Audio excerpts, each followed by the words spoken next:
Alors c'est l'histoire vraie d'un petit garçon qui, à l'âge de 5 ans, a perdu son papa. Il a 12 ans quand sa maman elle se remarie et il se découvre à ce moment-là un don pour la cuisine.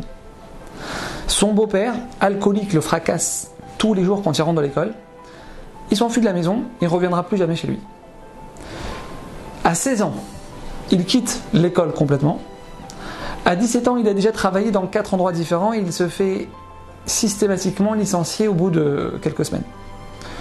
À 18 ans, il se marie. Écoutez bien l'histoire, mes amis. À 18 ans, il se marie. 2 ans après, sa femme le quitte en prenant sa fille avec elle. Échec en échec. À 39 ans, il ouvre une station-service avec un petit fast-food. Il commence à peine à s'en sortir, à voir le bout du tunnel.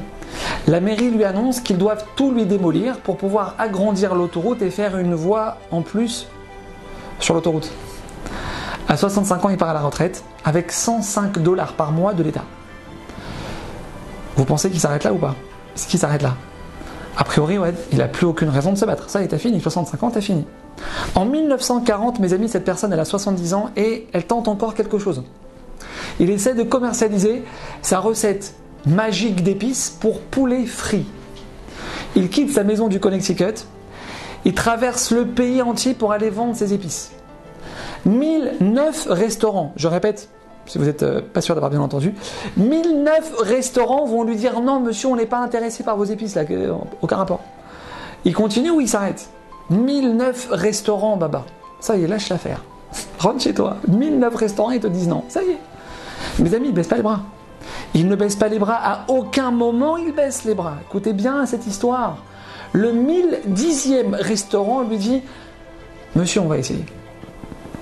C'est le début, mes amis, de la deuxième plus grande chaîne de restaurants au monde, après McDonald's. 22 651 points de vente dans 150 pays à travers le monde, KFC.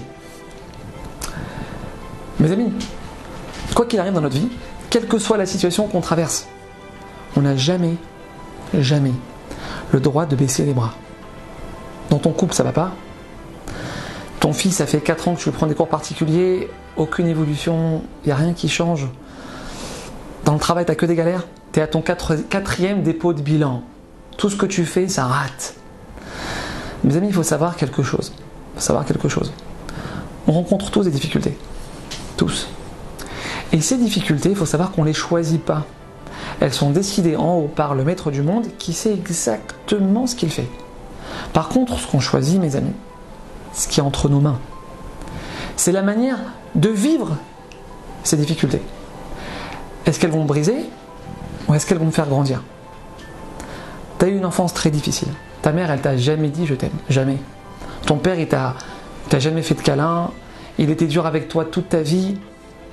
Alors justement, toi, tu vas être une super maman. Toi, tu vas dire à tes enfants 10 fois dans la journée que tu les aimes, 10 fois dans la journée. Tu les laisses pas s'endormir un jour sans les prendre dans tes bras, pas un jour. Tu te sers de tes difficultés pour grandir. Tu es au bord du divorce. Tu es parti voir un Rav spécialisé dans le Shalom Bayit avant de prendre cette décision. C'est marqué, mes amis, que Hachem, il pleure, Kaviarol, quand il voit un couple qui se sépare. Mais est-ce que tu es sûr d'avoir été jusqu'au bout?